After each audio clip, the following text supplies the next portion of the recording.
আমি আশরাফুদ্দিন লিজা, লক্ষ্মীপুর বার এবং লক্ষ্মীপুর আইনজীবী ফোরাম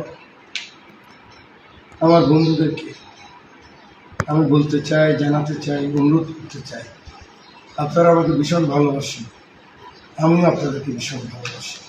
আপনারা জানেন রামগতি কুমারনগর আমার নেতা কর্মীরা আমার সন্তানের মতো, আমার ভাইয়ের মতো। ওনারা আমাকে অভিভাবক মনে করে।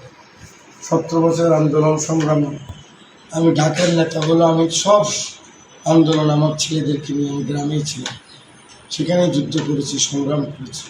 এরা আমার বুকের মানিক। কিন্তু আমার নেতা তারেক রহমান, আমার নেত্রী দেশনেত্রী খালেদা জিয়া এবং শহীদ প্রেসিডেন্ট জিয়াউর রহমানের যে রাজনীতি, সেই রাজনীতির সাথে এক সুতা আমি কারোর সাথে আপোষ করব না। সেই কারণে গতকাল রাত্রে 3টা মামলা করিয়েছি আমার প্রিয় লোকদের বিরুদ্ধে। আশা করি লক্ষ্মীপুর বারের সম্মানিত আইনজীবী ভাইয়েরা আপনারা এই মামলা নেবেন না। আমি জানি মামলা নিলে আপনারা কিছু টাকা পাবেন, প্রয়োজনে সেই টাকাটুকু আমি দিয়ে দেব।